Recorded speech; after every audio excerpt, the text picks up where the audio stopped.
Hi everyone, it's Michelle from Country Morning Creations, and I'm here with the flip through of my latest journal. This was a journal that I really wanted to make something that was grungy, that was shabby chic, lots and lots of ruffles and fabric. So what I started out doing, actually I was inspired to do the indigo cloth from Nick the Booksmith, and she had done some ice dyeing and used this cloth in, not this specific cloth, but used a cloth similar to this in some of her journals. So I really loved the look and wanted to incorporate it into a journal, as well as I managed to do some avocado dyeing that turned out this gorgeous, gorgeous shade of pink. So you'll see lots of indigo and lots of avocado dyed fabric throughout this journal. I did use a kit, actually several kits, from My Porch Prints. So I will link her. Stephanie is fabulous. I will link hers down below. So I guess technically you could say that this was a design team project as well for Stephanie over at My Porch Prints. So this is a 1.5 inch spine. It is about 8 3/4 this way and about 5.5-ish this way. It is covered in this, again, if you followed me for any time, you know I'm in love with this linen that I get from thefabricstore.com, and I will also link that below as well. Of course, starting on the back, but the backs of books should not be blank or boring, so I have put some things on the back of this book. The spine is just a simple curved spine. It is a hollow back binding, so if you look, you can see that it's not connected to the spine. You can see all the way down in there. So when it's open, no matter where you are in the journal, it will lay flat, which is fabulous. And then we come to this decadent cover, shall we say? I'm not even sure. Oh boy, where do I even start? Well, we'll start at the top. And over here, this is a Holtz Plate. So that is, and it's got these, I don't know if this shows up at all, but these look like screws. So this looks like a plate you would put on a door. I love it, with some lace behind it. And of course, this is all put over this indigo dyed fabric that I did, that I've then stitched to some cardstock to glue the whole thing down so it holds really well. Over here I have one of the Tim Holtz pins and a little tiny Eiffel Tower. The person who contacted me about doing this journal basically told me I could do whatever I wanted. Her request was for French and shabby chic. So hopefully I have accomplished that. Then here, this is a piece, again, all of this is digital printouts from My Porch Prints. This is actually a flower by Prima, and these are flowers by Prima as well. And then under here is some lace. This again is a Tim Holtz book plate with Imagine underneath of it. And then inside of here, all three of these pieces come out. So if you wanted to change out what's in the front, you could. So, ooh, sorry, didn't mean to give you whiplash there real quickly. Hit the camera. So I have an Eiffel Tower and a piece, and then this is a calendar also. But again, like I said, if you wanted to change these all out, you could, and that's one of the things I really like about doing something like this. It has over 100 pages and 7 signatures. And again, it is tied with this gorgeous indigo fabric that will just get grungier and grungier and softer with time. So I will confess, this is actually an old sheet set that my mother gave me. Of course, I washed it first, but it's just this gorgeous feel, and I love, love, love that. So let's head inside. And there's lots and lots of goodies in here. Oh, it is all hardboard. I use the hardboard that Nick the Booksmith recommends, and this is loosely based on some of her classes, and so that's where I got my start. If you're interested, I will also link her below. But all these gorgeous papers, and what I did, I tried something a little bit different, which is why you're getting these gorgeous, some of these gorgeous grungy pieces. I printed these out on paper first and then just coffee dyed the back side so it would match the rest of the paper in here. And I really like that. It doesn't mess up my printer, and I still get that nice grungy feel, which I love. Again, a tuck spot and a postcard kind of looking page. This is a tall tag inspired by Yvonne Preston, and I will have actually a tutorial on how to make these over on my Instagram account. It's just going to be a real quick flip through. I may post it here as well. It would just be really quick because these are really easy using up leftover scraps. Then I have 6 of these. These are movable fabric tabs. So if you don't want your fabric tabs, see how it moves? It'll come off. You can move it to a different location. You could put all your fabric tabs down on the side if you wanted to. So I have 6 of these. 3 are blue and 3 are pink. And then I have about 7 or 8 pieces of genuine French papers. So this is real. This is not a copy. This is a real piece of French ephemera. And I get all of mine from Monahan's Papers and love, I think her name is Stephanie also. So love her. I've got some avocado dyed papers in here. Just keeping some of that pink and girly and feminine looks. I have lace. I have actually left all of the threads. So again, once you buy my journal, it's yours. You may cut all those threads off. Again, some more printables from Stephanie, and then I have about 5 of these different pockets.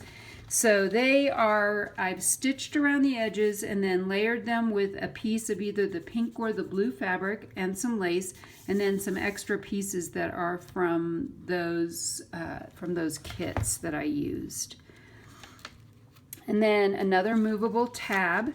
Then I've also included 3 altered paper clips. So this is the first one. It has these gorgeous muted pink glass beads, and then this crown is also on it, and it is just sparkly and gorgeous. And I have some of these, so I thought, you know what?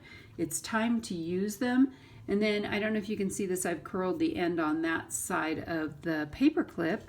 And then this is just a printed out piece of paper, plenty of room for writing on it if you would like. And that is the first of the 3 altered paper clips that I've also included. Another piece of genuine vintage ephemera. This is a receipt. And there's the top. And then I made some tags. So I've got some tall tags, but they're blank on the back. These are printed out on a lightweight. It's about a 90-pound cardstock. So they're not real heavy and not real thick, but you have lots of room for writing. And then I've included a couple of other pieces as well. And so I think I have 5 of these clocks as well that I've made tuck spots out of. This is the first of a fabric ruffle. I did 3 fabric ruffles in here as well, but you still have tons of room to write. And this is the next of those pockets. Again, this one I have the pink, and I did some fussy cutting and cut all of this out. This is another one of those tall tags inspired by Yvonne, and another beautiful piece. Actually, I have that in upside down. We'll put that in right side up. Some genuine French music. So there's a lot of French influence in here, but it's not heavily or specifically a French journal, if that makes sense.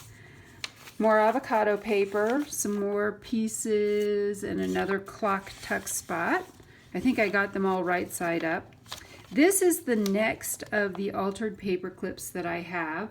This one has another one of those little grungy matte glass beads. It almost looks like sea glass, except it's pink.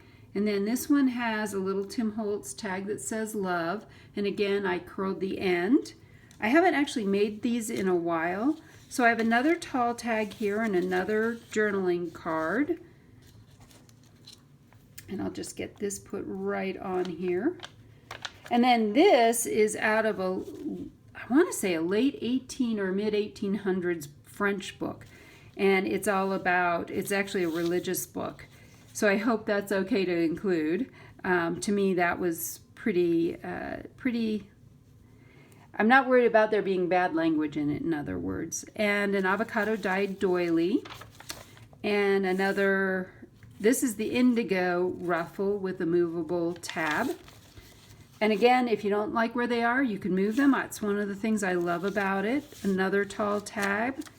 This one is actually so long, I had to fold it under. So you have a ton of room to write on the back if you would like. And then another postcard. And there was a lot of French in this printable kit. That's partly why I chose it. This is the next of the layered pockets, again sewn around, and I backed the paper onto some cardstock to give it a little bit more heft so things don't fall out and all of that. So I love those. Those turned out gorgeous in my mind. Again, just some more pieces of ephemera. This is actually some old vintage French ledger. Avocado dyed paper, more lace. Another piece here, and this is the last of the altered paper clips. This one has kind of white with pink, and then it has a little tiny key on it. And I've simply clipped another piece of paper here to the edge. And so that is easy to grab and write on. And again, more paper.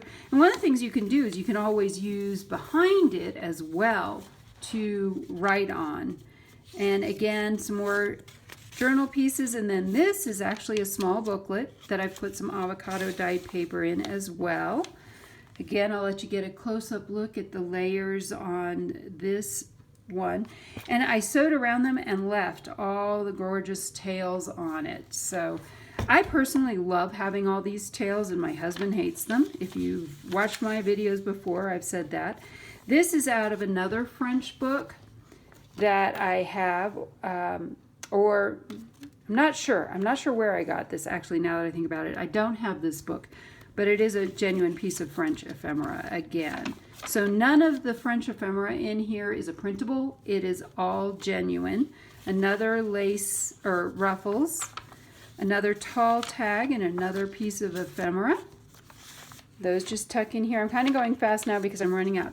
All right, this is got to be my absolute favorite piece of ephemera. I did get this, I believe, from Monahan's Papers. And look at that. Isn't that gorgeous? This is real. It was written in 1896. And it's just a piece of business. I'm trying to read it really quick. I think it's just a business piece because it's written on letterhead.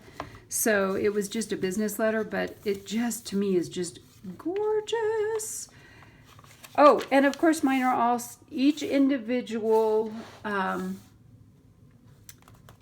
signature is sewn in with a 5-hole pamphlet stitch. And there's the rest of that letter. Isn't that gorgeous? So I do confess, I did copy all of these or scan them all before I put them in here, so I can make copies of them again. A little bit more, last of those gorgeous pockets that I made. And that is the end. And last but not least, I need to stick my Country Morning Creations sticker in here.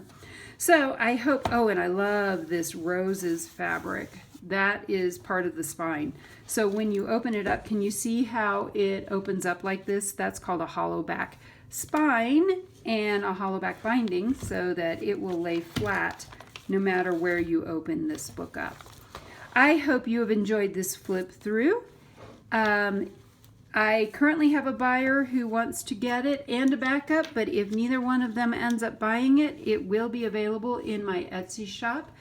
And if you're interested in working on a collaboration or getting a custom book, contact me through my Etsy shop. That link will be below as well.